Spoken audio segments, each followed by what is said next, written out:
Our next guest will be at the Improv in Irvine, California, January 10th, making his Tonight Show debut. Please welcome the very funny Fumi Abe.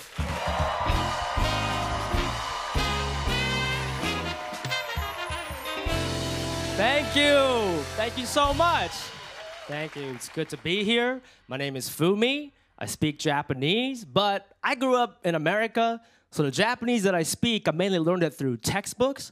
So what that means is my Japanese, it's not bad, but it's very formal. And I realized the other day, it is so formal that even when I'm on a date with a Japanese girl and I'm trying to hook up, I just sound like I'm trying to get her to sign the Treaty of Versailles.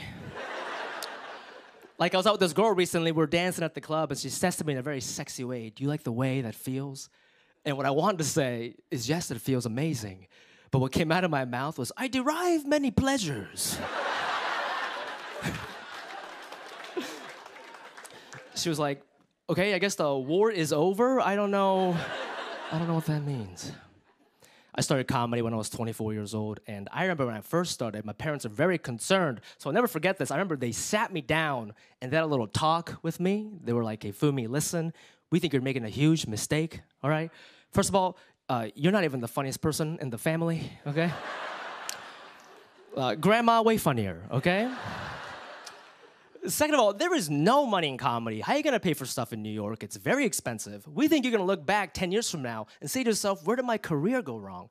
And I took that really personally. But then I moved to New York and I started making friends who are my age, who are musicians, comedians, artists who are so rich. And I realized they're not rich because they're famous or successful. They're rich because their parents are rich, right?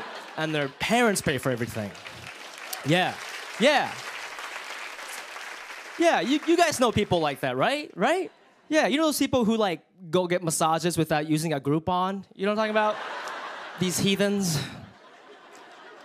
And I started making so many friends like this that one day I just had this thought. I was like, dude, if I meet one more person like that, I'm gonna have to sit my parents down and have a little talk with them about where their careers went wrong.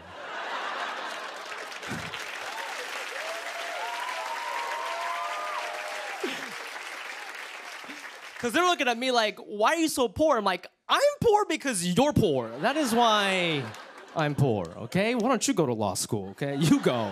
Why don't you go? One thing about having immigrant parents is that they don't know a lot about money, so they never taught me how to build wealth. So now, as an adult, whenever I get money, I don't know how to invest, I don't know how to spend it, I don't know how to be rich with it, and it's kind of embarrassing. Like recently, I did this corporate show with my two comedian friends. We made a lot of money. We're talking about how we spent this money. And I found out one of my friends put a down payment on a Tesla. The other guy bought 2 Rolex watches. And they looked at me and they're like, Fumi, how did you spend that money? And I was thinking about it, and I'm not making this up. The only thing I started doing with that money is I just started buying like the nicer rice at the grocery store. Yeah, you know that premium one that's like $10 more than the one you typically buy? Isn't that sad? Like literally, like comedian friends are prancing around their Gucci loafers and I'm just eating a rice ball at lunch being like, notice anything different?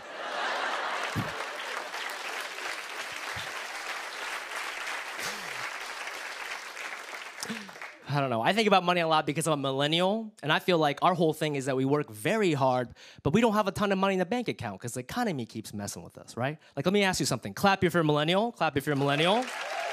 Okay.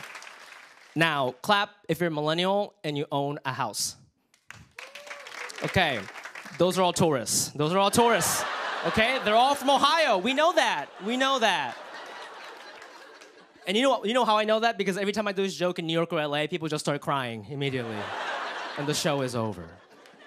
But that makes me sad that only like 3 people own. That makes me so sad because I know you guys all work really hard. And I feel that silence that just happened, I feel like that's the reason why today, you know how every young person today is trying out like a polyamorous, ethically non-monogamous, open relationship or whatever? I don't even think we're having a sexual awakening. I think we just realize as a generation that we need a few more guys to go in on a down payment on a house. Right? Like, we are not horny, okay? It's just that me and my girl, we don't make enough, so we have to add a white guy who loves anime. You know what I'm saying? You guys have been amazing. Thank you so much. I've been Fumi Abe.